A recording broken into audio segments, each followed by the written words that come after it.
కొన్ని విషయాలు నేను మీ దృష్టికి తీసుకొని వస్తాను. జనవరి 1 ప్రపంచమంతా నూతన సంవత్సర వేడుకల్లో మునుగు తేలుతున్న వేళ ఛత్తీస్గఢ్ రాష్ట్రంలో నారాయణపూర్ జిల్లాలో గుర్రా అనే గ్రామంలో కొంతమంది వ్యక్తులు ప్రార్థనా మందిరంలో కూర్చొని ఆరాధన చేసుకుంటున్నటువంటి ఇద్దరి ఆడబిడ్డల్ని బయటికి తీసుకొని వచ్చి యవనస్తులందరూ చూస్తూ ఉన్నప్పుడు, వారి తల్లిదండ్రులు చూస్తూ ఉన్నప్పుడు, వారి అన్నదమ్ములు చూస్తూ ఉన్నప్పుడు ఒంటి మీద ఉండే వస్త్రాలన్నీ బలవంతంగా విప్పదీసి నడి రోడ్డు మీద ఒంటి మీద పేడ నీళ్లు చల్లుకుంటూ ఆ ఇద్దరి తల్లుల్ని ఊరంతా తిప్పితే క్రైస్తవులకు కోపం రాదా? క్రైస్తవులకైతే చీము నెత్తురు ఉండదా? క్రైస్తవులకు ఆత్మాభిమానం కానీ ఆత్మగౌరవం కానీ ఉండదా? ఇదే నీ ఇంట్లో జరిగితే నువ్వు రియాక్ట్ కావా? మా ఇంట్లో జరిగితే నేను రియాక్ట్ కానా? ఊర్లో ఇంతమంది క్రైస్తవులు ఉన్నప్పుడు ఇద్దరు ఆడబిడ్డల్ని వాళ్ళు ఏడుస్తూ ఉంటే ఒంటి మీద బట్టలు లేకుండా 2 సంవత్సరాలు 3 సంవత్సరాలు వయసున్న ఆడబిడ్డకి ఒంటి మీద బట్ట లేకపోతేనే ఊరుకోమనం. అలాంటిది ఎవరి కాలంలో ఉన్న ఇద్దరు ఆడబిడ్డల్ని నడి రోడ్డు మీద ఊరేగిస్తే ఛత్తీస్గఢ్ లో ఉండే క్రైస్తవులు తిరగబడ్డారు తప్ప తిరగబడ్డందుకి న్యాయం దొరక్కపోగా ప్రార్థనా మందిరాలన్నీ కూలిపోయాయి. నారాయణపూర్ జిల్లాలో, బస్తర్ జిల్లాలో, కొండగావ్ జిల్లాలో తిరగబడ్డందుకి 1500 మంది దాడులు తట్టుకోలేక ఎటు వెళ్ళిపోయారో కూడా తెలియదు. క్రైస్తవులు ఎక్కడున్నారో కూడా తెలియదు. క్రైస్తవుల ఇళ్లకి నిప్పు పెట్టారు. క్రైస్తవుల పంట పొలాల్లో ఉండే వరి పంట మొత్తాన్ని కుప్పలుగా కోసి తగలబెట్టారు. క్రైస్తవులు ఊర్లోనికి వస్తే వాళ్ళకి ఏ పంట ఏ వస్తువు అమ్మడానికి వీల్లేదని సర్కారు వారిని, అక్కడుండే సరుకుల వారిని బెదిరించారు.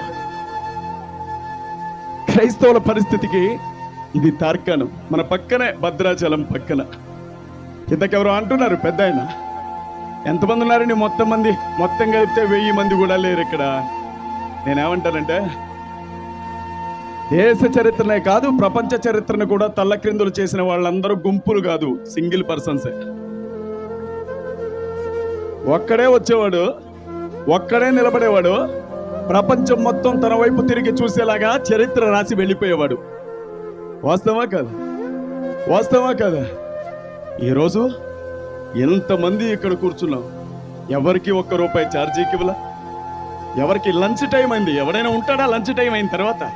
ముఖ్యమంత్రులు మీటింగులు పెడితేనే దిక్కులేదు. ఇక్కడ ఒక్కరు కూడా కుర్చీలోంచి లేచి బయటికి వెళ్ళా. ఒక్కరు కూడా బాధ్యత ఉన్న వాళ్ళు వచ్చారు ఇక్కడ. వరంగల్ పట్టణంలో ఇంతమందినా క్రైస్తవులు? వరంగల్ పట్టణంలో ఉన్న ముస్లిమ్స్ అందరూ ఎక్కడున్న వారేనా?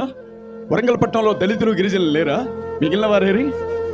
అసలు ఈ రోజు ఏం జరుగుతుందో చూడాలి అనుకున్న వారు ఇళ్లలో ఉండి లైవ్ చూస్తున్నారు. ఏం జరిగినా అందులో నేను ఉండాలి అనుకున్న వారే వేదిక దగ్గరకు వచ్చి ఇక్కడ కూర్చున్నారు.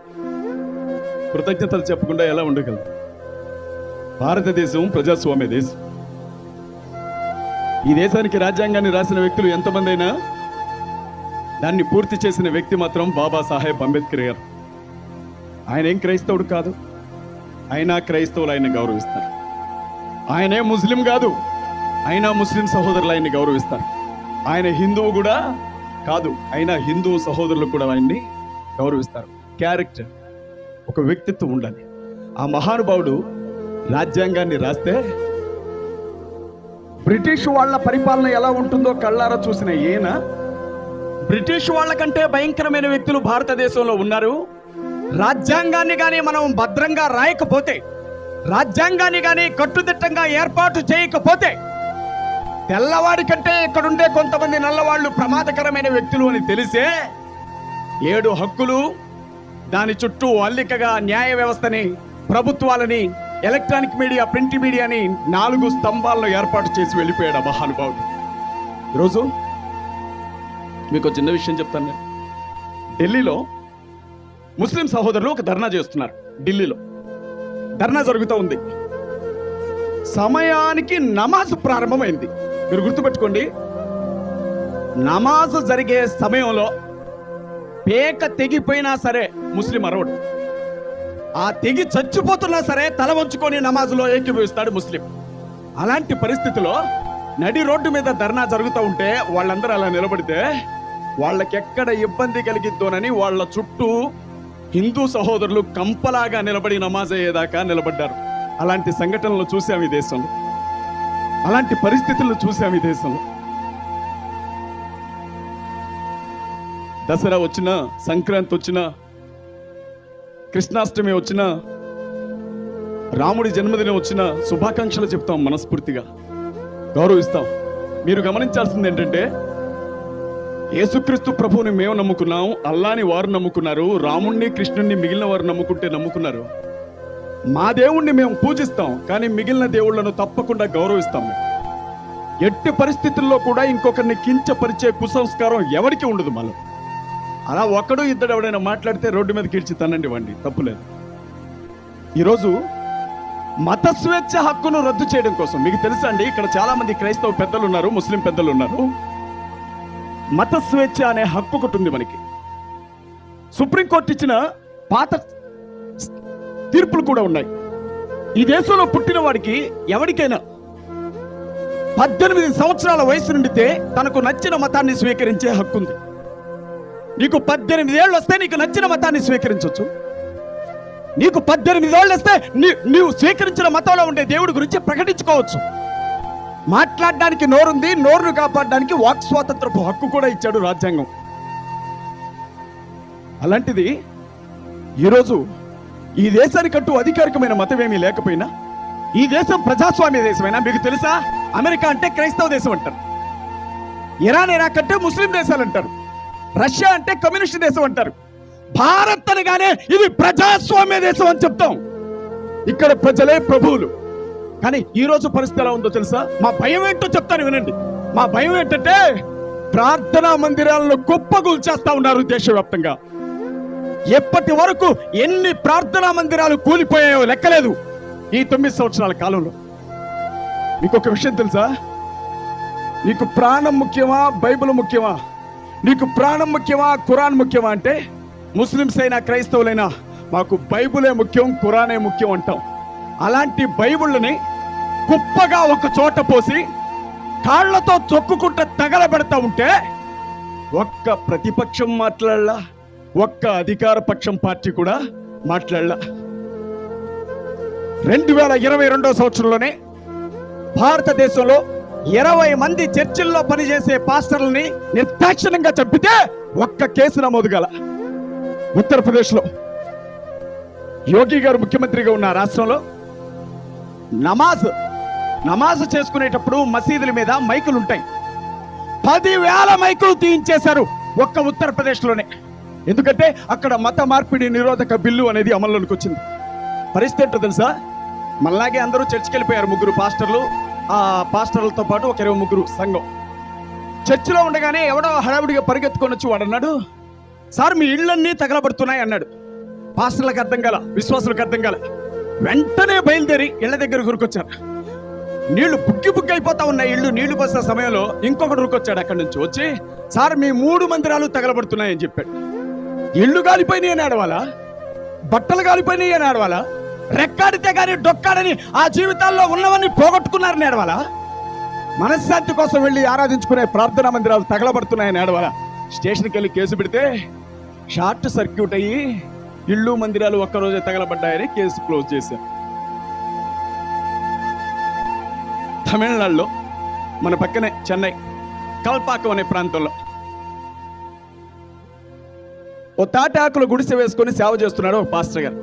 మీ అందరిలో ఉండే ఒక మబ్బుని నేను వదలగొడతాను ఇప్పుడు. క్రైస్తవులంటే కేవలం మాలలు మాదిగలేని ఆ ఆలోచన పోవాలి మీ మనసులో నుంచి. అసలు ఈ దేశంలో యేసుక్రీస్తు ప్రభువును మొదట నమ్ముకున్నది కేరళ బ్రాహ్మణులు. ఈ దేశంలో మొదటిగా ప్రార్థనా మందిరాలను కట్టింది బ్రాహ్మణులు. ఎప్పటికీ కూడా కేరళ వెళితే బ్రాహ్మణులే అక్కడ దైవజనులు. ఒకప్పుడు మాలమాదిగలు మాత్రమే దేవుణ్ణి నమ్మారేమో, కానీ వాళ్ళ కమ్మలు, రెడ్లు, వెలమలు, కాపులు, బ్రాహ్మణులు, అన్ని వర్గాలలో నుంచి కొన్ని వేల మంది సేవకులు ఇవాళ పరిచయం చేస్తా ఉన్నారు. ఆర్ఆర్కే మూర్తి గారు ఎవరు? బ్రాహ్మణుడు కాదా? ఎన్ని లక్షల మందిని ఆయన అడిగారట. మన మతంలో ఏదైనా తేడా ఉంటే మార్చుకునేదానికి మతం మారడం ఎందుకయ్యా ఆర్ఆర్కే మూర్తి అని అడిగితే ఆయన అన్నాడట, నేను మార్చే మతం నాకెందుకయ్యా, నన్ను మార్చిన దేవుడు నాకు కావాలి అన్నట్టు. ఎలాంటి పరిస్థితుల్లో ఉన్నాం? క్రైస్తవులు కేవలం ఎస్సీలే కాదు. చాలా మంది ఏమనుకుంటారంటే క్రిస్టియానిటీ 2%. ఎవరు చెప్పాడు? క్రైస్తవుల్లో ఒక బలహీనత ఉంది. అదేంటంటే వాళ్ళు బీసీ సర్టిఫికేట్ తీసుకోరు అంత తొందరగా. యేసుక్రీస్తుని నమ్ముకుంటారు, మందిరానికి వెళ్తారు, ఇంట్లో ప్రార్థన చేస్తారు, సభలకు వెళ్తారు, సువార్థికులుగా ఉంటారు, పాస్టర్లుగా ఉంటారు, కానీ బీసీసీ అనే సర్టిఫికేట్ తీసుకోరు. ఒకవేళ కానీ యేసు నమ్మిన ప్రతి ఒక్కడు కూడా ఆ సర్టిఫికేట్ తీసుకుంటే మా అన్నదమ్ములు మా దాయాదులు ముస్లిం సహోదరులు ఎంతమంది ఈ దేశంలో ఉన్నారో అంతకంటే ఎక్కువ మంది క్రైస్తవులు ఈ దేశంలో ఉన్నారు. రోజు పరిస్థితి ఏంటి?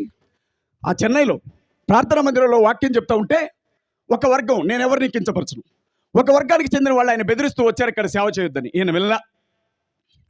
ఆయనేంటి, నేను ఎన్నో చంపితే చంపు, చావడానికి సిద్ధంగా ఉన్నాం అంతే. తెల్లారేసరికే పాస్టర్ గారు ఎక్కడ కనపడలా.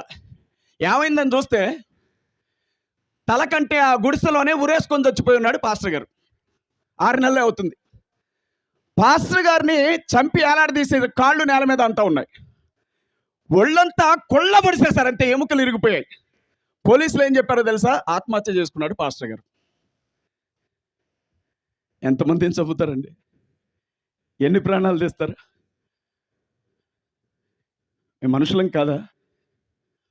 మాకు బ్రతికే హక్కు లేదా? ప్రార్థనా మందిరానికి వచ్చి చెడిపోయిన వాడెవడు? మసీదుకి వెళ్ళి పాడైపోయిన వాడెవడు? బాగుపడమనే కదా అన్ని మతాలు చెప్తోంది. మనుషుల్లాగా బ్రతకమనే కదా అన్ని మతాలు బోధిస్తోంది. పరాయి మతం వాళ్ళ జీవితాలను నాశనం చేయమని ఏ ధర్మరక్షకుడు చెప్పాడు? ఈరోజు పరిస్థితి అంటూ తెలుసా? జాగ్రత్తగా వినండి. ఇన్ని రోజులు ఇది ప్రజాస్వామ్య దేశం అని చెప్పిన మీరు 2023లో కానీ ఈ దేశాన్ని పరిపాలిస్తున్న ఇదే పార్టీ మళ్ళీ అధికారంలోకి వస్తే ఇది హిందూ రాష్ట్రం అని నామకరణం చేయబోతున్నారు. అఫీషియల్గా వాళ్ళు మాట్లాడుతున్నారు. ఇక నుంచి ఇది హిందూ రాష్ట్రం అని చెప్పుకోవాల్సిన పరిస్థితి. రెండోది చెప్పనా, ఎంతమందిని కనాలి అన్నది ఎవడిష్టం అండి? నేను 12 ఏళ్ళు అయింది పెళ్ళై, నాకు ఒక్కరే పాప, దేవుడు నాకు ఇవ్వాల, నాకు ఇంకొక 2 బిడ్డలను కనాలని ఆశుంది. 2 కంటే ఎక్కువ మందిని కంటే సబ్సిడీలన్నీ రద్దు చేసి, లోనులు ఇచ్చే అవకాశం లేకుండా చేసి, ఓటు హక్కు రద్దు చేస్తామని చెప్పడం ఏంటండి బాబు? మేము ఎంతమందిని కనాలో, ఏ దేవుణ్ణి నమ్ముకోవాలో, మేము ఏ గుడికి వెళ్ళాలో, మేము ఎక్కడ మాట్లాడాలో, ఎక్కడ ఏడవాలో, ఎక్కడ నవ్వాలో కూడా నువ్వే చెబితే స్వతంత్రం నీకొచ్చిందా మాకొచ్చిందా? ఎవరికి వచ్చింది స్వతంత్రం? ఎవడు అనుభవిస్తున్నాడు ఈ స్వతంత్ర ఫలాన్ని? దేశానికి స్వతంత్రం వచ్చి 75 సంవత్సరాలు గడిచిన ఈ మహా సంగ్రామ యాత్రలో దేశం మొత్తం కూడా కొవ్వొత్తులు వెలిగించి 11 మంది దోషులను ఉత్తరప్రదేశ్లో వదిలిపెట్టారు. మిల్కిస్ బానో, ఆమె పేరు విన్నారా?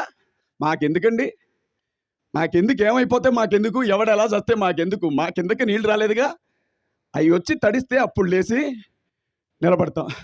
మిల్కిస్ బానో 5 నెలల గర్భవతి, 11 మంది మానభంగం చేశారు ఆ తల్లిని, ముస్లిం ఆడబిడ్డ. 5 నెలల గర్భవతిని భర్త ఒక మాట అనాలన్నా కొట్టాలన్నా వెనకాడతాడు, గర్భానికి తగిలితే ఏమవుతుందని. మన బజార్లో కూడా కుక్కలు తిరుగుతూ ఉంటాయి, పందులు తిరుగుతూ ఉంటాయి. వీధి కుక్కనే సరే దాన్ని కొట్టేటప్పుడు అది గర్భవతిలాగా కనబడితే దాని మీద చేయెత్తాం, ఉసురు తగిలిద్ది అంటాం. మొన్న మధ్య ఒక ఆవుకు కూడా శ్రీమంతం చేశారు, న్యూస్ పేపర్లో చూసాం. ఆవుకు శ్రీమంతం చేశారు, మంచిది. జంతువులను కూడా గౌరవించే మీ సాంప్రదాయాన్ని నేను ప్రేమిస్తున్నాను. మరి 5 నెలల వయసున్న మా ముస్లిం ఆడబిడ్డ ఆవు కంటే హీనమైందా? ఆ తల్లి మీద 11 మంది అత్యాచారం చేస్తే కుటుంబం వెళ్ళి కేసు పెట్టారు. కేసు పెడితే కేసు పెట్టినందుకు ఆమె కుటుంబంలో ఉన్న 7గురిని చంపేశారు లారీతో దొక్కించి. వాళ్ళని తీసుకెళ్లి జైల్లో పెడితే దేశానికి స్వతంత్రం వచ్చిన 75 ఏళ్ళు పూర్తయిన సందర్భంగా సత్ప్రవర్తన కింద ఆ 11 మందిని ఊరేగించి జైళ్లలోంచి బయటికి తీసుకొచ్చి వాళ్ళ ఆఫీసులో కూర్చోబెట్టి సన్మానం చేశారు. బయటకు వచ్చిన ఈ 11 మంది నెల తిరిగేసరికి ఇంకొక 7 మానభంగాలు చేశారు. ఎవడికి వచ్చింది స్వతంత్రం? ఎవడు అనుభవిస్తున్నాడు స్వతంత్రం? క్రైస్తవులకి ముస్లింలకు ఉండే ఓటు హక్కు రద్దు చేస్తారట. అమ్మా, నాకు తెలియక అడుగుతా, ఓటు హక్కు ఉండబట్టైనా 5 ఏళ్లకు ఒకసారి మన మొహాలు చూస్తున్నారు ఈ పార్టీల వాళ్ళు ఎవరైనా కావచ్చు, ఇర్రెస్పెక్టివ్ ఆఫ్ పార్టీస్. మన దగ్గరికి ఎందుకు వస్తారంటే మన దగ్గర ఒక బ్రహ్మాస్త్రాన్ని చెల్లాడు అంబేద్కర్, ఓటు హక్కు. అవునా కదా? 18 ఏళ్ల వయసున్నోడు ఏ మతాన్నైనా స్వీకరించవచ్చట. 18 ఏళ్ల వయసున్నాడు మేజర్ అయినోడు ఏ పార్టీలోకైనా వెళ్ళొచ్చట. 18 ఏళ్ల వయసున్నాడు ఏ పార్టీకైనా ఓటేయచ్చట. కానీ 18 ఏళ్ల వయసున్నాడు మాత్రం తనకు నచ్చిన దేవుణ్ణి నమ్ముకోకూడదు. ఇంకా పేక మీద కత్తి పెట్టి కోయరాదండి. ఓటు హక్కు రద్దు చేస్తాడట. ఒక్కసారి ఊహించుకోండి, ఏ రోజైతే మీ ఓటు హక్కు మీ దగ్గర నుంచి పోతుందో ఆ రోజు ఈ దేశ పౌరసత్వం రద్దయిన దానితో సమానం. మనకి వాస్తవా కదా? వాస్తవా కదా? దీనివల్ల బెనిఫిట్ కూడా ఉంది. ఎందుకంటే వాళ్ళకి ఓటుకి 5,000 ఇస్తానని చెప్పి 3,000 ఇచ్చారు, నాకు 2 ఇచ్చారని గొడవ పెట్టుకునే అవసరం ఉండదు. చాలా మంచిగా అమ్ముకోవచ్చు ఓట్లు. కాకపోతే ఓటు నమ్మే డబ్బులు రావు, అంతేగా అని అంటారా? ఓటు హక్కు రద్దయిందో పౌరసత్వం రద్దయినట్లే. ఆలోచించండి మన బ్రతుకులు ఎలా ఉంటాయో. పెట్టల్ని కాల్చినట్లు మనల్ని కాల్చిన అడిగే దిక్కు కూడా ఉండదు. మరి ఇలాంటి పరిస్థితుల్లో ఏం చేయాలి? క్రైస్తవులకి ముస్లింలకి ఓటు హక్కు రద్దు చేస్తా అంటున్నారు. మీకు తెలియదా? మీరు వెళ్ళలేదా? క్రైస్తవులకి ముస్లింలకి ఓటు హక్కు రద్దు చేస్తామంటున్నారు.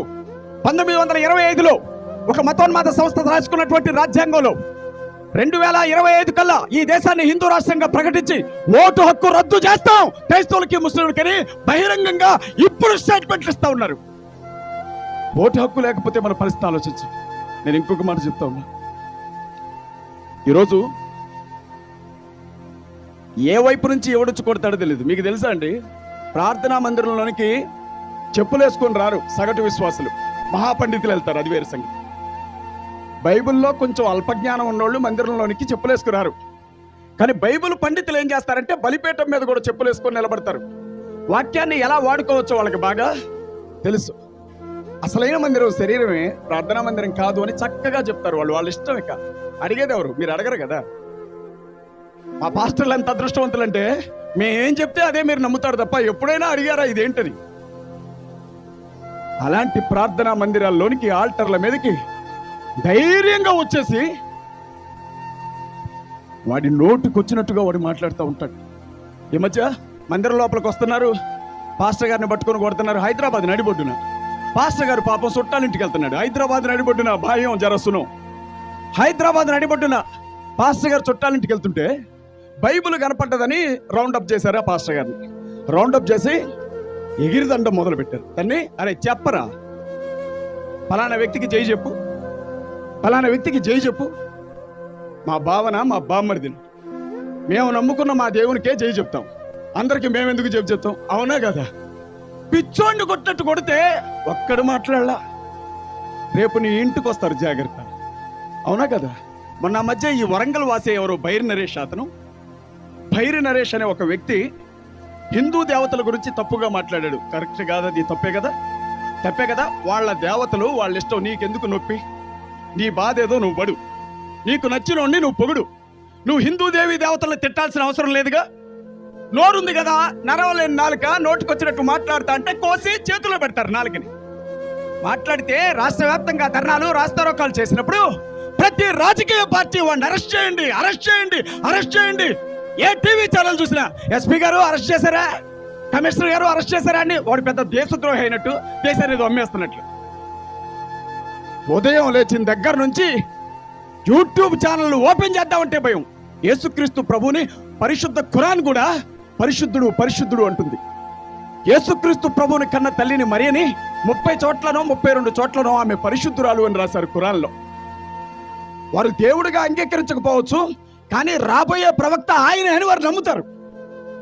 అలాంటి క్రీస్తును పట్టుకొని వ్యభిచారాన్ని మాట్లాడితే, అలాంటి మరియను పట్టుకొని ప్రాస్టిట్యూట్ అంటే, అలాంటి పరిశుద్ధాత్మను పట్టుకొని నోటికొచ్చినట్లుగా మాట్లాడుతుంటే, తండ్రి అయిన దేవుని గురించి ఇష్టానుసారంగా మాట్లాడుతూ ఉంటే ఒక్క పాస్టర్ నోరు తెరిచి మాట్లాడలా. అదే ఒక పాస్టర్ గారిని ఏమైనా అనండి, పరువు నష్టం దావాలేయడానికి కూడా వెనకాడరు మా వాళ్ళు.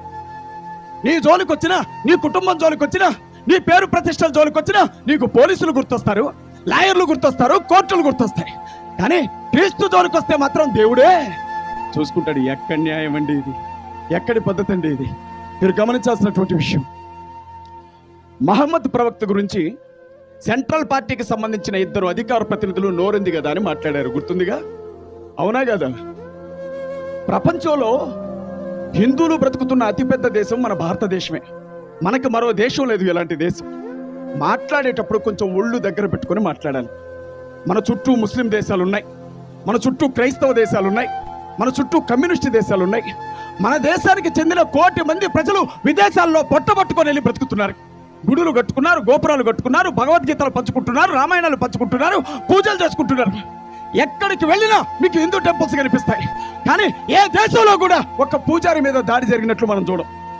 ఏ దేశంలో కూడా ఒక రామాయణం మీద దాడి జరిగినట్లు మనం చూడం. వాళ్ళు ప్రశాంతంగా బతుకుతున్నారు.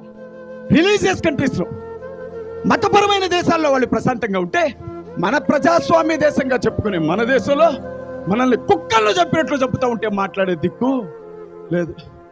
వాడెవడో అంటాడు గంగిరెద్దులు ఆడించేవాళ్ళు సంక్రాంతి రాగానే వస్తారు గంగిరెద్దులు ఆడించుకుంటారు. అయ్యగారికి దండం పెట్టు, అమ్మగారికి దండం పెట్టు అంటారు. నీకు నచ్చితే నీ బియ్యం పోయి, లేకపోతే లేదు. వాళ్ళు యేసు ప్రభు నమ్ముకున్నారని, అరే గంగిరెద్దోడా, నువ్వు యేసుని నమ్ముకొని గంగిరెద్దుతో ఏం పర్రా నీకు? గంగిరెద్దులు పూజించేది ఎవర్రా? మరి మీరు పూజించింది దేన్ని? భూమిని భూమాత అంటారు. భూమిని వదిలిపెట్టి వెళ్ళిపోవా అందరం? గాలిని వాయుదేవుడు అంటారు. గాలి పెంచకుండా చచ్చిపోవా అందరం? విద్యని సరస్వతీదేవి అంటారు. చదువు నేర్చుకోవద్దా మేమెవరం? డబ్బుని లక్ష్మీదేవి అంటారు. బెకారులాగా తిరిగామా? రూపాయి వద్దా మాకు? సూర్యుడిని, చంద్రుడిని, నక్షత్రాలని, గ్రహాలని, పందిని వరాహావతారం అంటారు. మరి పందులు పెంచుకునే వాళ్ళ సంగతి ఏంటి? చేపను మత్స్యావతారం అంటారు. రోజు మత్స్యకారులు వెళ్ళి చేపలు పడతా ఉంటారు. వాళ్ళు ఎవరు పట్టుకోవద్దా వాటిని? నోరుంది కదా అని మీరు మాట్లాడితే ప్రపంచ దేశాలు కూడా మీరేం మాట్లాడారో మేము కూడా అంతే, మీకెంతో మాకంతే అని ఈ దేశాల్లో ఉండే భారతదేశానికి చెందిన హిందువులు ఇక్కడి నుంచి వెళ్ళిపోండి అంటే ఏం కావాలా మాట్లాడరే. ఒక్కసారిగా మన దేశం మీద మిగిలిన దేశాలు కన్నెర్ర చేస్తే, ఉత్పత్తి ఆగిపోతే, కేంద్ర ప్రభుత్వం మన పార్టీని సొంతమయ్యా కానీ ప్రభుత్వం ప్రజలది, ప్రభుత్వం తలదించుకోవాల్సిన పరిస్థితిని తీసుకొచ్చారు మీరు. 2 పార్టీ ప్రతినిధుల్ని సస్పెండ్ చేసే పరిస్థితి వచ్చింది. నిన్నగాక మొన్న ప్రధానమంత్రి గారు అంటారు, క్రైస్తవుల మందిరాలకు వెళ్ళండి, ముస్లింల మసీదులకు వెళ్ళి మచ్చిక చేసుకోండి. ఎందుకు? మేము ఓట్లు వేయాలి. ఓట్లు అయిపోయిన తర్వాత అప్పుడు ఒడుద్దు కానీ ప్రశాంతంగా. ఆగమైపోతున్నాయి మన బతుకులు, గుర్తుపెట్టుకోండి. అందుకే ఏర్పాటు చేశాం ఈ మీటింగ్ని.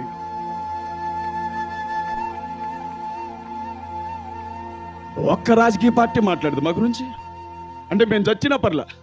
అక్కడెవరో ఏదో జంతువుకి ఏదో అయిందని దేశం మొత్తాన్ని తగలబెట్టారు. మా ఆడబిడ్డలను నడి రోడ్డు మీద ఊరేగిస్తున్నారంటే ఒక్క పార్టీ మాట్లాడాల. ఈ పార్టీ ఏం లేదు, ఆ పార్టీ ఏం లేదు, అసలు మన కష్టం పట్టించుకున్న పార్టీయే లేదు. ఎందుకంటే ఓట్లు వేయడానికి తప్ప వీళ్ళు దేనికి పనికిరారు. నోరున్నా వీళ్ళు మాట్లాడలేని మోగోళ్ళు, చెవులున్నా వీళ్ళు చూడలేని గుడ్డోళ్ళు, చెవులున్నా వీళ్ళు వినలేని చెవిటోళ్ళు అన్న ఆలోచన ప్రతి రాజకీయ పార్టీలోనూ ఉంది. అంతవరకు ఎందుకండి? ఇందాక ఒక అధ్యక్షురాల గురించి చెప్పారు. ఆమె క్రైస్తవరాలే కదా, షర్మిల గారు క్రైస్తవరాలే కదా, ఆమె భర్త క్రైస్తవుడే కదా, పొలిటికల్ పార్టీ పెట్టింది కదా. ఏ రోజన్నా ప్రపంచంలో జరిగే ప్రతిదీ మాట్లాడే ఆమె ఏ రోజన్నా క్రైస్తవుల మీద జరిగిన దాడి గురించి మాట్లాడిందా? మీరు విన్నారా? ఇంటే చెప్పండి, దిగెళ్ళిపోతాను నేను. ప్రపంచానికి శాంతిదూతగా చెప్పుకున్న కేఏ పాల్ గారు పార్టీ పెట్టాడు. నేను హిందూగానే పుట్టాను, హిందూగానే చస్తానన్నాడు. కానీ క్రైస్తవుల మీద జరిగే దాడులు ఏ రోజన్నా మాట్లాడాడు? ఈ జిల్లాకి సంబంధించిన వ్యక్తే ఇంకొక ఆయన పార్టీ పెట్టాడు. ఆయన పరలోకంలో సెక్స్ కాడి నుంచి అన్నీ మాట్లాడతాడు. కానీ ఏ రోజన్నా పరదేశకు చెందిన ప్రజల కష్టాల గురించి మాట్లాడాడు? మన క్రైస్తవులు పెట్టిన పార్టీలు మాట్లాడు, వేరే వాళ్ళు పెట్టిన పార్టీలు మాట్లాడు, ముస్లిమ్స్ పెట్టిన పార్టీలు మాట్లాడు. మరి మనం ఏం కావాలా? అందుకే ఏర్పాటు చేసాం ఈ సభని. చాలా మంది అన్నారు నాకు చేతులు లేకపోతే కదరా నువ్వు అన్నం తినిపించడానికి. నాకు చేతులు ఉన్నాయి. మాకు సత్తువ లేకపోతేగా నువ్వు రాలేదని మేము బాధపడ్డానికి. సత్తు ఉంది, పోరాడతాం. ఏమైంది పోరాడితే? జైళ్ళలో పెడతారా? ఎంతమందిని అక్రమంగా అరెస్ట్ చేసి జైళ్ళలో పెట్టారు. బెయిల్ రావట్లే వాళ్ళ. తెలంగాణ, ఆంధ్ర తప్ప 10 రాష్ట్రాల్లో మత మార్పు నిరోధక బిల్లు వచ్చింది. బాప్టిస్మాలు ఇవ్వాలంటే ఎంఆర్ఓ పర్మిషన్ ఇవ్వాల్సి వస్తుంది. వాళ్ళ చర్చిలో ఉండే పిల్లలకి పెళ్లిళ్ళు చేయాలంటే పాస్టర్లకు ఇచ్చిన లైసెన్సులు రద్దు చేశారు. వాళ్ళ మసీదుల మీద ఉండే నమాజులకు సంబంధించిన మైకులు తీసేశారు. వాళ్ళ వీధి సువార్తలు లేవు, సువార్త పరిచర్య ఆగిపోయింది, బహిరంగ సభలు లేవు. ఇంట్లో కూర్చొని ప్రార్థన చేస్తుంటే శబ్దం వచ్చిందని చెప్తే ఇంట్లో వాళ్ళు 8 మందిని అరెస్ట్ చేశారు నిన్న. 10 రాష్ట్రాలు ఇలా ఉన్నాయి. ఇప్పుడు దేశం అంతా ఈ బిల్లు తెస్తారంట. దేవుడు చూసుకుంటాడులే, మనకెందుకు, తిని పడుకుందాం. మనం ప్రశాంతంగా తిని దుప్పటి కప్పుకొని పడుకుందాం. దేవుడు కత్తి పట్టుకొని వచ్చి తిరుగుతూ ఉంటాడు వీధి వీధిన. ఐగుప్తు దేశంలో ఉండే ప్రజల్ని దేవుడు తీసుకురావడం చేతగాక మోషేని పిలిచాడు. ఇజ్రాయెల్ దేశంలో ఉండే ప్రజల బాధలు చూడలేక దేవుడే దిగి రాలేక ఏలియాను లేపాడు. ఇవాళ మాత్రం మన కార్పొరేట్ పాస్టర్లు దేవుడే చూసుకుంటాడు. నువ్వు నీ ఆస్తిని చూసుకో బాగా, నీ ఏసీ కార్లు, నీ బంగళాలు, నీ ఫంక్షన్ హాల్లు, నీ బ్యాంక్ బ్యాలెన్స్ నువ్వు చూసుకో, మిగతాది మొత్తం దేవుడే చూసుకుంటాడు. మోసపోకండి, కలిసి నిలబడాల.